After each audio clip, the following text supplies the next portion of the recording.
Hey, this is Meatwad of Aqua Teen Hunger Force, and you're listening to the Canned Air Podcast, which means you must own you an iPod. Ooh la la, ain't you fancy? I used to have a Nano Shuffle until it got stuck in my meat and then got covered in that German mustard dipping sauce I got inside of me, and now it don't work no more.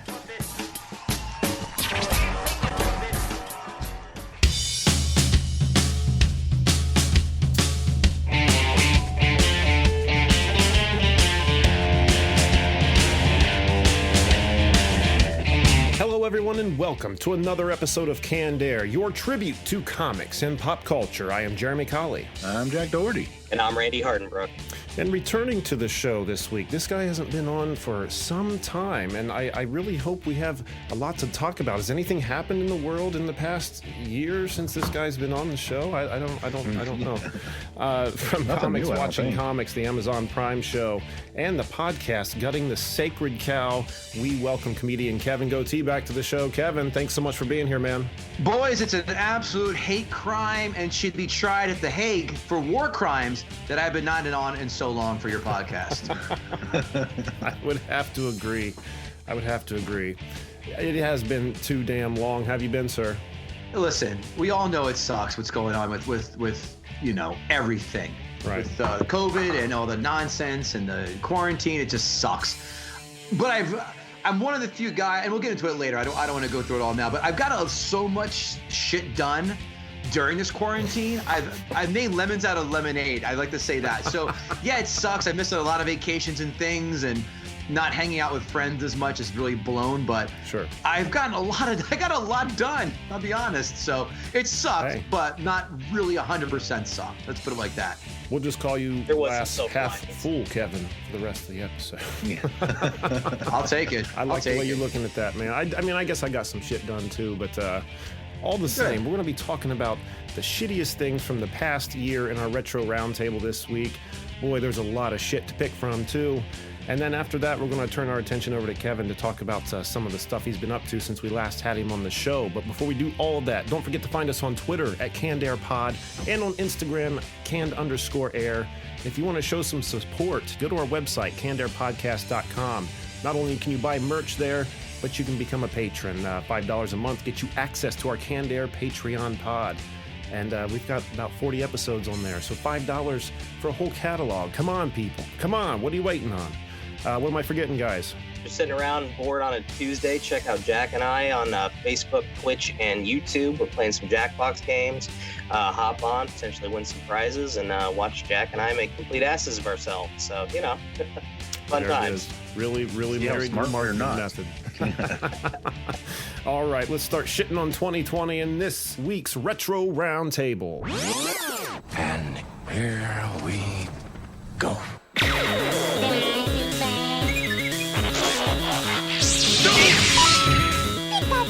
I'll be back. All right, guys, where do we start? Randy, you want to kick us off? My first kind of big what the fuck moment for 2020 was just, you know, over the years I've been collecting video games, started collecting toys thanks to you assholes recently. And, you know, there's a lot of black market stuff, a lot of, you know, video games I do some weird stuff and weird places for, but God damn it, if I almost didn't have to do some stuff to get my hands on toilet paper and paper towels this year. I mean, especially that Charmin 2-ply shit, man. The way you built that up, you didn't suck dick for toilet paper, did you? No, I did not. Good. Yeah, and if you have to suck dick, please, for the love of Christ, and have some dignity, and don't do it for that single-ply bullshit. That is just worse than herpes anally. Toilet paper. That cartoon bear paper, man. That's the stuff you're sucking dick for. Guys, it's my in-laws. I love them to death. It's, you know, as a comic, it's funny. People are going, "Oh, your in-laws, huh? You got a lot of jokes about them." They are the two nicest people in the world.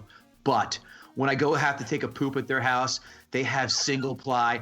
and I must burn through a third to a half a roll for each dump I take there. I do not get it. They have money. It's okay. They can afford the 2-ply, but God, I hate that single ply. It is the worst. So I try and time my poops. I try and time my poops accordingly if I'm going over there. By not going there.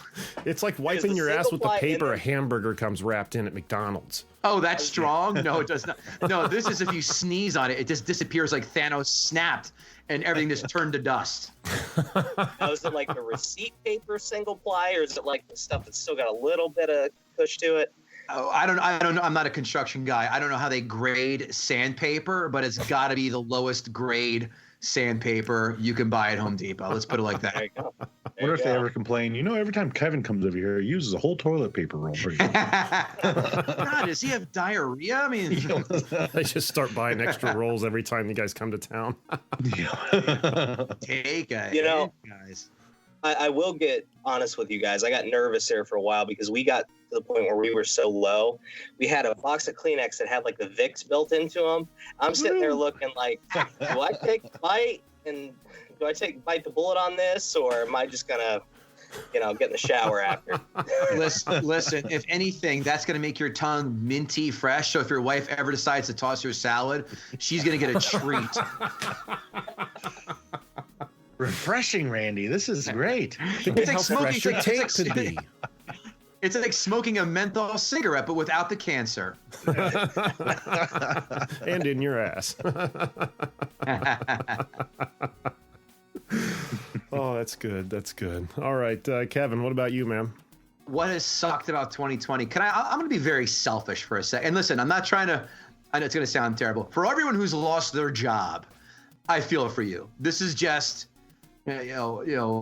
first world problems. For all you lost your jobs, people, I feel very, very sorry for you. So I'm not trying to minimize you. I missed on a lot of cool vacations this year, guys, and I'm very pissed about that. Yeah. I'm very pissed about missing on so many cool vacations I had lined up. I was supposed to go to spring training for the Yankees. I was going to turn a work trip and just take a few days and zip on over there. I went to Vegas. That was a different scenario, but I still went there. I'm missing my Caribbean trip. I go every year in February to get out of the fucking cold. I missed on a couple other trips I wanted to do too. It's just like, ugh. And again, just going to the bar and hang out with your friends is just a whole like, oh God, and no one wants to do it anymore. Yeah. It just sucks. It just fucking sucks. There's no other way to put it besides that. And it's going to have, very long-lasting effects past all of this, because people are going to be so, preempted to put that mask on, to stay away from people, to not touch doors and railings and stuff like that. I think it's going to make complexes, which is good and bad, because, overall, I think people will be cleaner. Would they say, because of the pandemic, the flu cases this year have been, record lows and stuff, because everyone's covering their mouths and stuff? Yeah, that's why I was kind of wondering why they're pushing getting flu shots, because if everyone's wearing masks, then it really shouldn't be getting spread around that much. I mean, well, everyone's not. Well, not. I think that and guys, I think you're missing the biggest factor. People aren't congregating anymore. They're not at work. They're not on the subways. Yeah. They're not on buses, trains, whatever. They're not hanging out in group settings. That's the key, the main key, I think. Yeah, and it does suck. It does suck. So thank God for formats like this, right? Better than nothing, I guess. You're not kidding. Jack, why don't you go next, brother? Talk about being selfish. I didn't get any vacation time at all this, except for maybe a couple long vacations, because during the shutdown, I was one of those people that had to go to work. So I never got to either stay home for a little while, lose my job, or get the option to work from home. You stayed essential the whole time. Pretty much, yeah. Nothing changed for me. But then at the same time, I look at how it was since just coming off of having the virus. Being home for the last 2 weeks has really been kind of a pain in the ass. So I have questions. First of all, what is your job that makes you an essential worker? I do printing for construction companies. I'm not trying to trivialize it. That's essential. I mean, you think that'd be kind of. I guess they had to keep working in buildings, so I had to keep printing their drawings and stuff. I'm not trying to be a dick. I'm just asking. Oh, I know. It's like supermarket worker, or medical frontline, obviously, shit like that. Municipal drivers of some sort. But graphic printer. All right, well, shit. Yeah, we're support for the infrastructure, I guess. So. and you said you got the virus. Did I hear that correctly too? Yeah, a couple weeks ago, I finally came down with it. Again, I'm sorry to derail the conversation. Give me the highs and the lows. Like, how bad was it? What did you have? How long were you at a commission for? All that good stuff. It was the 2-week quarantine thing, but other than that, I had a kind of a stuffy nose. I was achy as all get out. I lost my sense of smell and taste for about 3 or 4 days, and that was about it. I really had nothing. I was sick in February, which I probably had it then, and it was way worse with a cough and stuff. Do you have any lingering effects from it? No, I'm tired, but that's because I've been lazy fuck for the past 2 weeks. Oh, good. And did anyone in your house also get it? No, my wife, she went and got a test, and she's fine, so. It's funny. So I work in medical. That's why I ask a million questions. That's the day job because, let's be honest, guys, this podcasting business isn't paying off in spades yet. We're working on it. Right. But I know I talk to doctors all the time, and one guy lives in a one bedroom in Brooklyn and was saying, hey, I got it. My wife and kid didn't get it. Now, one of my very good friends talked on the phone today. His kid got it. He got it. His wife and daughter did not get it. So it's just weird how it's just some places because the contact spread rate is about 25%, according to that doctor who got it, who told me about that. But yeah, I was just curious. So that's strange. Sorry to ask. Yeah, we were pretty surprised that she didn't come down with it. I mean, it's not like we slept in different beds or anything. Right. Which may have been a blessing to disguise. Like, honey, I'm sick. Get the fuck out of here. Yeah, right. Need some separation time for a little bit. Yeah. Oh man. All right. I guess my pick is going to have to be. I just hate when how shit like this happens. Just the worst of people kind of comes out, and you start seeing commercials or people just on their individual social medias where like either themselves or a company's employees are all wearing masks and standing there and they're doing all these like slow-mo sweeping shots and shit over them. Or someone on Instagram just taking a picture of themselves with a thumbs up and a mask on in their car, like, doing my fucking part. Well, no shit, like, why are you bragging about it? It's like the person who, like, gives fucking money to a homeless person and then immediately gets on Facebook and says, oh my God, I just gave money to a homeless person. Why'd you do it? So, they're just kind of, not only people, it's just gross. One, that people use it as an excuse for another fucking selfie, as if Starbucks fucking cups weren't bad enough. But the companies is what pisses me off the worst. You're kind of using this horrible situation and bragging about some shit you should just be doing because it's necessary and not making it part of your marketing ploy. You know what I mean? The virtue signalers. Ugh, the worst. Yeah. They're coming out and saying, I take care of my kids. Chris Rock. Oh, yeah, I knew that was coming.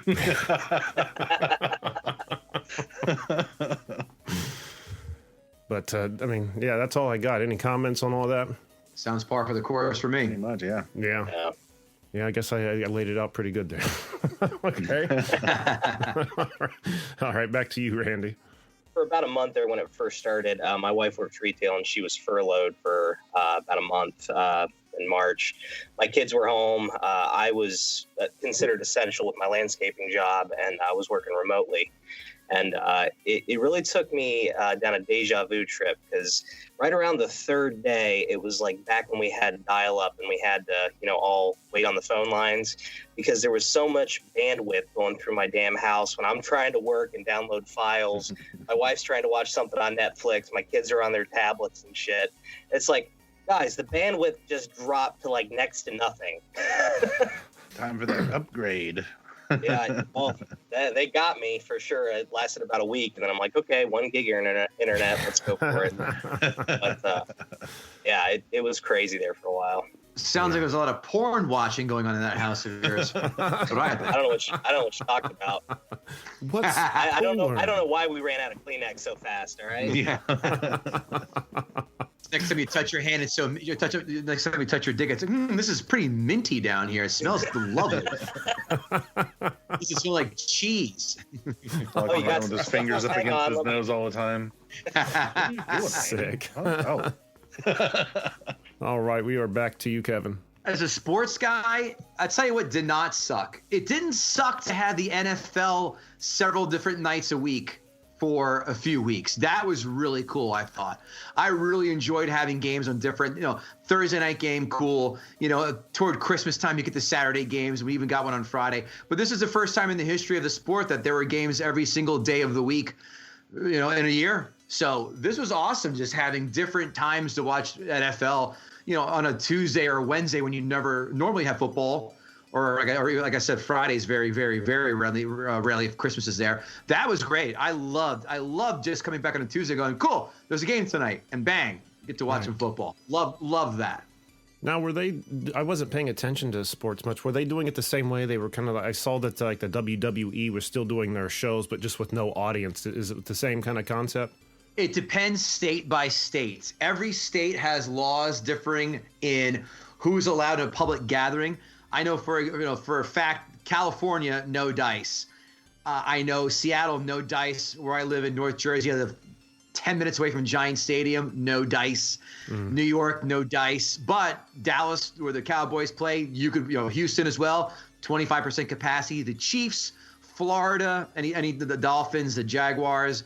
I think the Falcons were there. But yeah, a lot of teams again, it was state by state. So it depends on where you were. Some teams lost home field advantage because of it. Some people kind of had a quasi little bit of home field advantage because of it. So, right. But if you were a visiting team, you were not nearly as intimidated going into Lambeau or Seattle or Kansas City or any of those main, the big ones where there's a loud home crowd favored environment. Right. It's weird, isn't it? It's weird with the piped in noise and such too. They pipe in a lot of noise, so if you're watching at home, it still sounds like there's a crowd there, more so than what could be there, or to completely replace an absence of a crowd. So there's piped in noise that the TV stations are doing to still kind of make you feel it's quasi-normal. No shit. So they're just putting in their own, just like not laugh track, but audience applauding tracks and whatnot. Roaring, booing, cheering, stuff like that. Wow. Third down, getting loud on third down, so the defense can come and blitz, and the offense screws up the snap counts. Stuff like that. How the fuck do I get that job? That sounds awesome. Start by blowing dudes who need toilet paper, obviously. Randy, tell me where to go. Fan club parking lot. Gross. All right, we are back to Jack. One thing that sucked, I think, was the convention scene was nothing. There was no conventions or anything to go do and spend our hard-earned money for crap. Yeah, I don't like. It does suck for sure. Because conventions are awesome. But like me personally, I was ready for a year off from convention long before a freaking COVID ever came along, I mean, Jack, you remember how many times we came home from covering a con and just get sick as fuck for the weekend? Yeah. It has ups and downs to it. But at the same time, we were planning on the big one with Torgs. That was going to be our big hosting event and stuff. And that got pushed back, and then it was totally just the kibosh put on it. So that was different though. That wasn't just us showing up to spend money. Like we were going to be hosting there, be a big part of that convention. So yeah, that sucks. Is it because it's a lot of nerds don't believe in hygiene and smell and germs or afoot? Yes. And that's why you guys got sick? You fucking jest, but yes. That's exactly it. Yeah. Oh, I know. Listen, I've been to every opening night of every Star Wars film since episode 1, and I know you nerds don't believe in there's one thing you'll never spend money on, and that's deodorant, all right? So nerds, please, deodorant. Stop spending $60 on video games for every game that comes out. Go buy 10 speed sticks or whatever, and uphold your end of the social contract. Thank you. It's got to be a challenge when they're holding that $5 bill in their hand and looking at a stick of deodorant or a bottle of Mountain Dew Code Red. Excellent analogy. Oh shit. Okay, this is what pissed me off. My picks are very selfish and minuscule, but I like getting pissed off about minuscule things, and this definitely made the list. So, all right, when all this shit with COVID started, the streaming services really started pumping really good content, stuff you typically wouldn't see on those platforms. And Netflix, I think, is the one that probably, got my attention the most, because they typically have shit on there that I like. Like, I think the only reason I have a Netflix account is like hoping for another season of Stranger Things. I don't know if that's going to happen or not. Past that, I typically don't care, but it made me raise my eyebrow. Like, wow, Netflix is stepping their game up now, and it seemed to stay that way through the summer. But then come around Halloween, those movies start to disappear, and then they drop that shitty Adam Sandler Hubie Halloween on us. First of all, you don't need to say a shitty Adam Sandler film. Just say Adam Sandler film. That's inferred. I do not understand why the concept of reinvention just goes over this dude's head. Like, I need another fucking Bobby Boucher movie. Like, what? Like, I couldn't believe it when I saw it. And wasn't, and I hate talking shit about Adam Sandler. I mean, he has made me laugh, but my God, that shit did not age well. And, what was the name of that comeback, or that special? I guess it wasn't a comeback special, but he did a comedy special. And it was like 100% Fresh? Yeah, and that was good. I tell you what, I liked it. I'll be honest, I liked it. But was it fresh? Was it fresh? I don't know if it was fresh, but that's the title was called like 100% Fresh. Because he was on Stern talking about why, because it was all my films are obviously rotten on Rotten Tomatoes. So he goes, I decided to make it so I have 100% Fresh next to my name for the first time in my life. Kind of funny.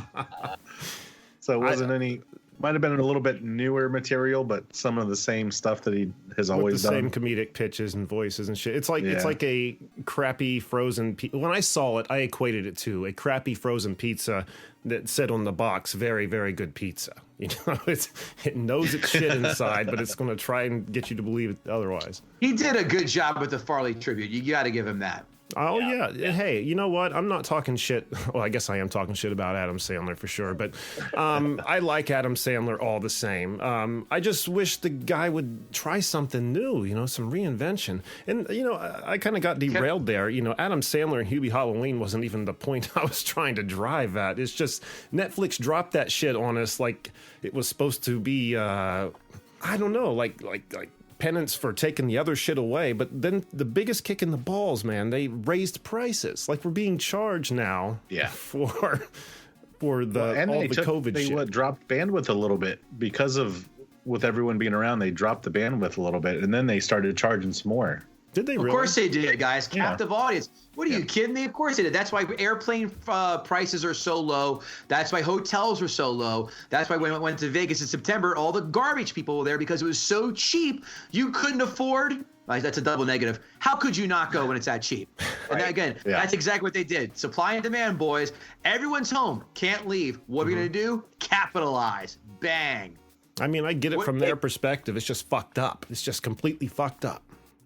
Yeah, well, if you're on the board, if you're the CEO, you're on the board, you go, how can we make more money? Oh, look at this. We have a pandemic that's a captive audience. Jack that shit up. I dare you to cancel now when you're sitting home with nothing to do. You can only rewatch your DVD so many times, folks, before you want to, cave in and watch Tiger King. Yeah. That's when I knew they had us by the balls. Yeah. I like Tiger King. That was fun. It was. I'm still proud to say that I haven't seen it yet. Shame on you. It's fun. I haven't either. I guess I need to watch. I've seen clips of it and it looks interesting, but damn.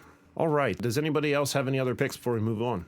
As a movie podcast, as you referenced at the top, it was very tough to go. The last time I take that back. I did see 2 in the theater since the pandemic. I took my daughter to go see Empire Strikes Back for the 40th anniversary. Oh, nice. And I saw Tenet when that came out, and boy, was that bad. Before that, really? Yes, it was. Yeah, that surprises me too. I've kind of wondered about it. I wanted to see that so bad. That sucks. Listen, guys, you'll never find a bigger Nolan fan than me, except for his last 1, 2, 3. Is this 4? And even The Dark Knight Rises, we just did that in our podcast a month ago. That isn't good, Dark Knight Rises. But Inception, we also did in the podcast, not good. Dunkirk was overrated. It's beautifully, all of his films are beautifully shot. We all know that. That's a fact. Mm-hmm. But Dunkirk didn't do it for me, and Tenet certainly didn't do it for me. And I'm forgetting one more that was in between them. Son of a bitch. Anyway, yeah, I was disappointed by Tenet. Very disappointed by Tenet. So it looked like it had potential. Well, here's the thing. My co-host Kevin Israel and I, we share a brain on a lot of things. Some things we're about 85% of the time we agree we're 100% simpatico 85% of the time, which is, 10% of the time it works every time, right? But the 15% were very different. But we were both, when we saw the preview, we said, it's not grabbing me. It's like, it didn't do it for me. And God forbid, if you do see it, if you can't piss. Again, I saw it in the theater, but at home you can pause it. You cannot miss a line or two of dialogue, or you're out. And then when I Googled, like, I had to pee when I was in the theater. I come back, I'm like, oh boy, and I'm doing catch up. I'm trying to process it all, and you're just like, and I Googled the end. I go, all right, let me just give it to me straight. The payoff was not worth it. I go, oh Jesus, all this fucking research, and still I'm just blech. So it still sucks. Yeah, it's the worst of his bunch. I will say that. I will say that. I mean, I listen. I love The Prestige. I love Memento, Dark Knight, Batman Begins, all excellent. I'm missing one more. Insomnia wasn't that hot. I was okay with it, but this is the worst of his bunch. I felt. That sucks. Yeah, I haven't seen. Run out of steam or something like that, maybe. And it seems to be the word on the street is the new Wonder Woman sucks too. I heard it's terrible. Kevin Israel watched it, and everyone I read was just saying how bad it is. And I didn't have a desire to see it anyway. I thought the first one was just meh at most. It was just meh. Agreed.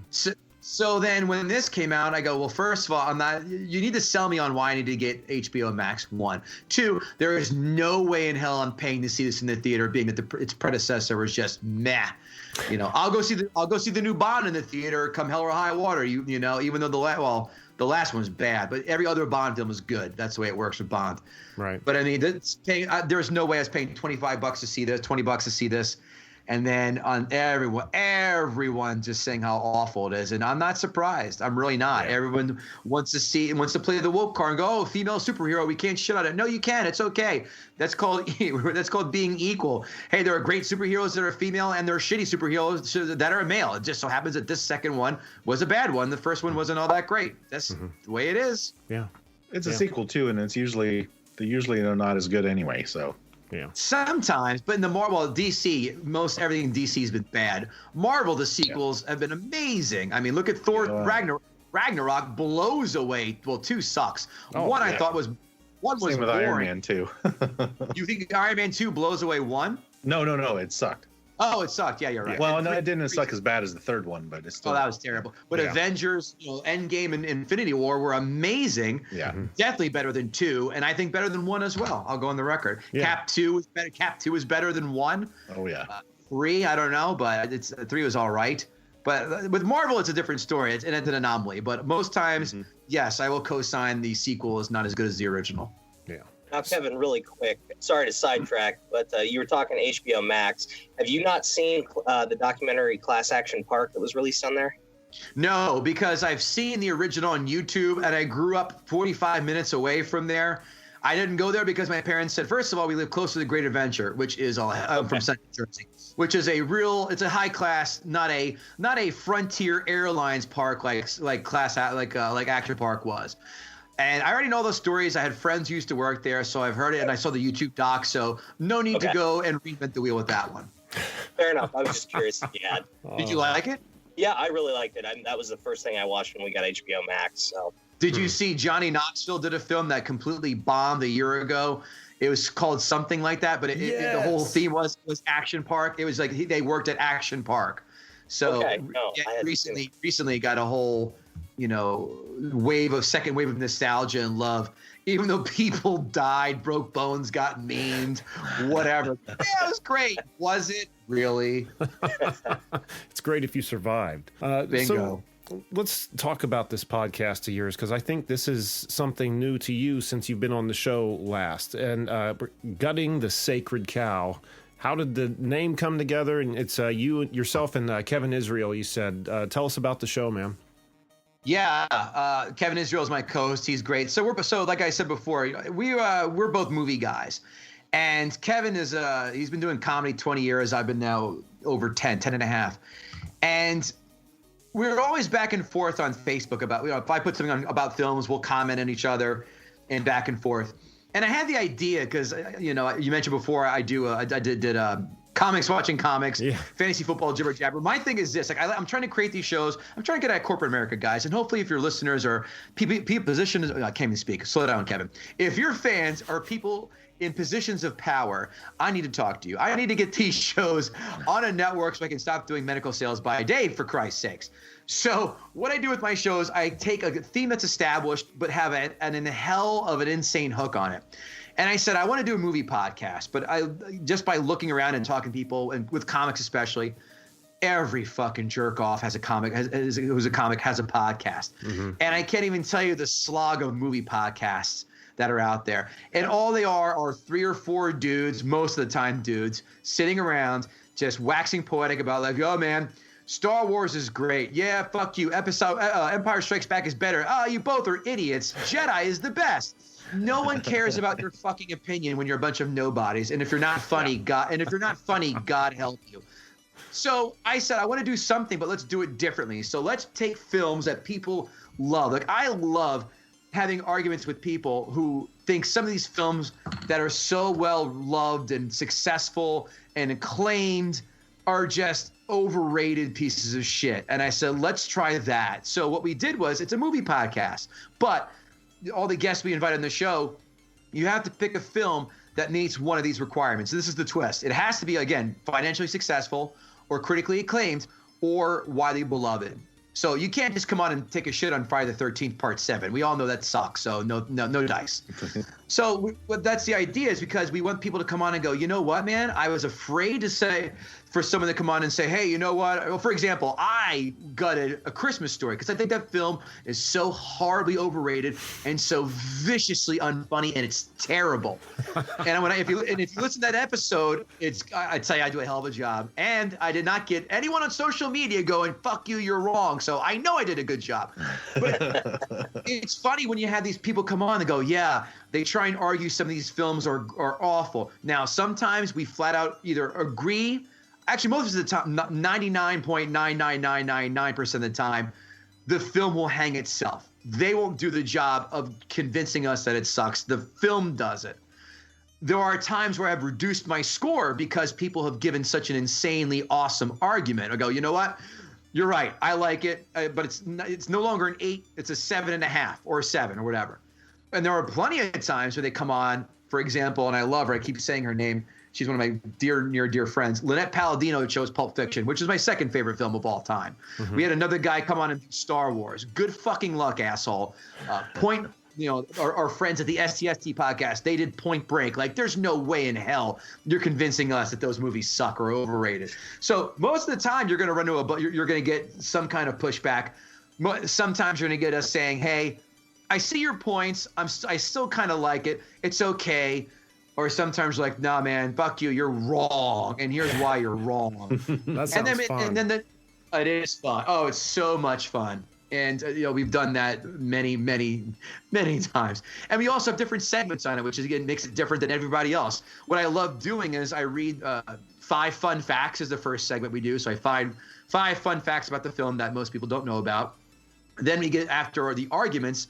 Then I read critics 5-star reviews and then critics 1-star reviews. Then I read I go to the Amazon page and you go to Amazon 5-star reviews and Amazon 1-star reviews. And boys, let me tell you, I can't tell you how many people absolutely love the Amazon 1-star reviews because it just proves how the American education system has failed us gloriously. People are on their agendas, their soapboxes, the crazies all come out in the 1-star reviews. And I take such joy of finding these reviews and reading them and watching our guests' faces contort in such confusion, as well as Kevin Israel, who's used to this by now. But then listening to these people go off or whatever, or even reading the critics' 5-star reviews. Here's a hint. If you ever have Kevin Israel on, mention the word zeitgeist, and he'll turn from Bruce Banner to the Incredible Hulk in a tenth of a second. Because anyone who says the word zeitgeist is a fucking blowhard. So, if you're a movie snob, I got you good on that one. Thank you. If you're a movie snob, if you love film debate, if you love hearing some of your favorite films go, wait, what? I think the turning point for us was when we did the Goonies episode. Because I'm a kid. It looks like you guys are all the same age as I am or thereabouts. Mm-hmm. Like the Goonies, when we were growing up, like I was 9 when that came out. Oh, and it was all right. I thought it was fine. I liked it. I owned it. But man, watch that again. David, the producer, did a masterful job of saying, this film sucks. A, B, C, D, E, F, G, boom. And you're like, God damn, the film hung itself, but he really drove it home. So the idea from us is I want you to get angry when you look at your phone or your tablet or wherever you download your podcast on and go, motherfuckers, how dare they, or holy shit, they're so right. God, I hated the first Lord of the Rings, and bang. Listen to us. It's fun. And I'll get off my promotional soapbox in 1 second, because I think we're going to do something next month that I think is super cool. We're doing our first live show. So if any of you guys are local to North Jersey, we're doing it at the Clifton AMC Theater on January 23rd. What we're doing is this. Bill Schultz, Joanne Nosachinski, 2 of the funniest people on Compound Media, which is Anthony Cumia's network from Opening Anthony fame. He started his own network. They do the morning show, and they're great people. I do their morning show every month, and they're awesome. They've been on our show 3 times. Bill's been on 3 times. Joanne's been on twice. We're having them come to our live show at a theater we're renting out, the AMC in Clifton. And Joanne hates the original Karate Kid. So we're going to watch the Karate Kid in a socially distanced theater. We're only allowed to sell, I think, 55 tickets. We're almost sold out, so get your tickets now at guttingthesacredcow.com. So we're going to watch the movie together, and then immediately after, we're going to do an episode right then and there, a full episode, and they're going to tell us, try and convince us why the Karate Kid sucked, and do we agree with them? Do we disagree with them? But it's a whole episode we're doing live and in person. And tickets are $25. Yeah, tickets are $25, and if COVID cancels it, well, you get your money back, no problem. So there you have it. There you go, win-win, right? I think so. I wish we could come to that. That sounds fun, and I'm definitely going to start listening, because if there's anything, I like nothing more than getting angry at shit. So I could tell. Especially reading 1-star reviews. 1-star reviews on anything, they're hilarious most of the time. That's one of the ones I always go to 1-star reviews. Anything I buy. They're the best, because everyone has an axe to grind, and they think, especially these movie assholes, they think if they go on and they write a real funny, pithy, cutesy-poo review, someone from Hollywood is watching, or Variety, or any kind of magazine, entertainment is watching, going, God damn it, I got to have this guy or this gal on our staff right now, and we got to have them on our, writing reviews for us. They put so much work into it, but you can tell that community college was a struggle for them. It's hilarious. Oh man, that sounds like a lot of fun. I wish we were closer, because I would definitely go for sure. If you guys ever, when this shit breaks up, if you guys ever take it on the road, let us know. We'll be there, man. That is a plan. Where are you guys based out of anyway? Columbus, Ohio. Yeah. Okay. Yeah. No, that is the plan. Is to get such a big enough audience where people, come see us. We show the movie. Or we do the episode, but that's the plan. We love that. That's like the dream, actually, is to go, all right, kind of tour around the country and do that, and quit corporate America, because fuck that. Right. Now, how about comics watching comics? Is this still in production? Are you guys still making the show? No, because I finance everything, and I'm trying to sell this puppy to a network and let them finance it and get me the money, and so I can quit corporate America and have more of a budget behind it. And again, I think I do an all right job on a shoestring budget. I think it's a pretty good production. It definitely tells the tale. Oh, thank you. And it's funny. Like, it may not have all the bells and whistles and all the top names, but I got some pretty cool names on there when I did. So we're looking to pitch it and get it sold and then do it. But right now it's on hold. But don't worry, guys. I'm still trying to get that going, and from season 8 to season 9 and onward and upward we go, hopefully. Right. And for our listeners who might not know what Comics Watching Comics is, Kevin and what is it, 4 other panelists that you put together, you guys sit and watch comics and then critique their performance. Exactly. What we do is we taped. How 80s do I sound? We videoed. God damn it, anyway. Hey guys, want to go to Blockbuster and hang out and smoke cigarettes in front there and make fun of people who read Pretty Woman? So what we do is we taped a bunch of comics doing 5 minutes. We take the footage, we bring it back to my place, and I invite panelists who are more tenured, more successful than I am. We have a master panelist, Eddie Brill, who was great. He booked Letterman for years. And we have them on, and what they do is, again, we watch the footage of them doing their act. We give praise, we offer advice, we critique them, and if they suck, we give them the business. But the idea is to give intermediate comics more of a spotlight, because right now, especially with comedy in COVID, and that's another thing that sucked. All the clubs are shut down, so no one's out there getting better or getting their name out there. But again, with this, it was another way to give intermediate comics who are trying to break through, and just another avenue for exposure. And we pick a winner at the end of every season. We did a live show at Gotham Comedy Club, 2 years ago, where we had all the winners on who did a set. I did a set. Some of the panelists did sets. And then we also had, I called it redemption section, where people who really ate shit, I invited them back to do 5 people back to do a minute each. And then the crowd voted right then and there via applause who the best set of the night was. And then they got to do a full set on that show as well. So that's kind of the idea as well, to do like a tour around the country, like watching comics tour around the country and do that. And so that's the show. So put it like this. What's the 2-second elevator pitch? Last Comic Standing meets Mystery Science Theater 3000. And again, what we really are doing is, yes, we're giving more exposure to comics who are intermediate level, but it's really pulling the curtain back on comedy, how we look at it, how we break down jokes, what's good, what's not, how they can improve, what we see. But more importantly, I think the ball busting on the couch between the panelists is fucking hilarious. It's just showing you, while you're in a comedy club watching the comics on stage, what we're saying in the back while waiting to go on, or just hanging out. Like, you're seeing how we talk and communicate. We're pulling the curtain back on comedy, guys. That's what we're really doing with the show. It's a fun show, that's for sure. Now, is it still on Amazon while you guys are pitching, or have you pulled it? No, that's the great thing. Is it's still on Amazon. It's free. If you have Amazon Prime, it's free. Each season is about an hour and 40-ish minutes, so typical length of a feature film. 8 seasons, so there you go. So if you're quarantined, here's another way to spend your time. Yeah. So the good news with this is I can call Amazon tomorrow, and let's say, for example, TBS goes, "Hey, I love your idea. We're gonna buy it." Cool. I call Amazon tomorrow. I own all the rights. I own everything.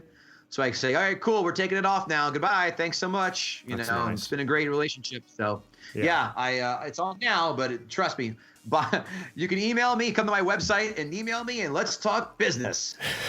It's a good show. I recommend people checking it out if they haven't, and checking out Gutting the Sacred Cow, man. I am so stoked to listen to that. It just, again, sounds right up my alley. And people can find that show on Instagram, just at Gutting the Sacred Cow Podcast, correct? And then on with Comics Watching Comics, it's just at Comics Watching Comics. Any other places I should be directing people, Kevin? Absolutely. Twitter is GTSC Podcast. That's where we do a lot of our work. We're also on TikTok, but no, Kevin Israel and I are not doing floss dances. We're 2 dudes in our 40s. That shit's not going to happen on our watch. So we just upload clips from the show to Instagram, Twitter, and TikTok. Also Tumblr. I don't know why. Maybe because you can just copy right from Instagram, makes it easy. So that's it. Exactly. But I would say also, more importantly, if you do become a fan, just listen to one episode. I promise you we will hook you. And once we do, I ask for one favor, and that is just write a 2-sentence, 3-sentence review, 5-star rating, click subscribe, and go to our website every day. Why? Because I'm working on it right now. We do articles Monday through Friday on guttingthesacredcow.com. We have a schedule. Every Monday is list of 10. So we have a theme. We each do a list of 10. Tuesday, our favorite movie quotes. Wednesday, our movie news. Thursday, movies that we've seen. Friday, sequels that we want to see or never asked for. So every day on guttingthesacredcow.com, you get new articles every day. It's perfect toilet reading. You can also go there, find out what podcast platform you're on. We have every link known to man. We're on there. So find the link that you're on. We're also on YouTube, so you can watch our smug, smiling faces on there as we shit on films or shit on guests, whichever comes first. So we're everywhere. We're everywhere. iTunes, Spotify, YouTube, CastBox, Google, iTunes, obviously. But just do us a favor and write a review. And if you're even so bold and become a fan of ours, we do have a merch shop over there. We have hats, bags, mugs, long sleeve shirts, hoodies, short sleeve shirts. everything over at guttingthesacredcow.com is there for your enjoyment. Nice. I might have to just do that myself. I'm not just blowing smoke up your ass, Kevin. I really am stoked to listen to your show. It sounds amazing. Oh, thank you so much. I appreciate that. It's kind of you to say that. And I mean it, man. And thank you for being back on. It's always so much fun having you here. I love your disposition. It's just awesome having you. Thank you so much, fellas. It's always a pleasure talking with you guys. And let's make this not too long the next time that we talk, because it's a joy to hang out and talk shop with you guys. Exactly. Absolutely. Yeah, I'm down. All right, Jack, what do we have on the website, sir? Go to cannedairpodcast.com where you can see show highlights, guest info, listen to the show, follow us on all our social media, become a patron, buy some merch, see some YouTube videos, and if you want to be a guest and promote your work, send us an email on our contacts page. Sounds like you said that before. Don't forget to find us on Twitter at CannedAirPod and on Instagram at Canned_Air. And once again, that website Jack was just talking about, CannedAirPodcast.com, merch, Patreon page. Enough said. Don't forget Randy and Jack's show, Jackbox. It's Tuesday nights, guys, typically, right? Yes, sir. 9 o'clock on it's on Facebook, right? Facebook, YouTube, and Twitch. And like Randy always likes to promote the show, tune in to watch Jack and Randy make asses of themselves. What a catch line.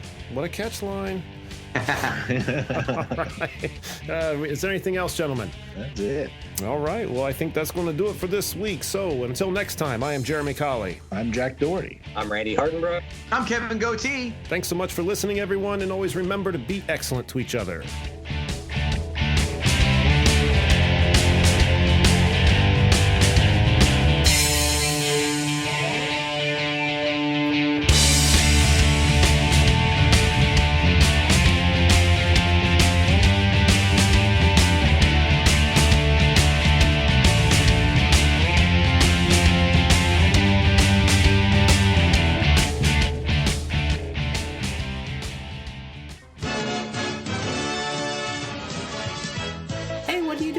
I thought you were grounded. My parents are mean, so I'm running away from home. Where you gotta go? I don't know yet, but that'll show them. It sure will. Shipwreck! Parents just don't understand, and it gets lonely on the road, so be sure to listen to the Canned Air podcast. And now we know. And knowing is half the battle. G.I. Joe!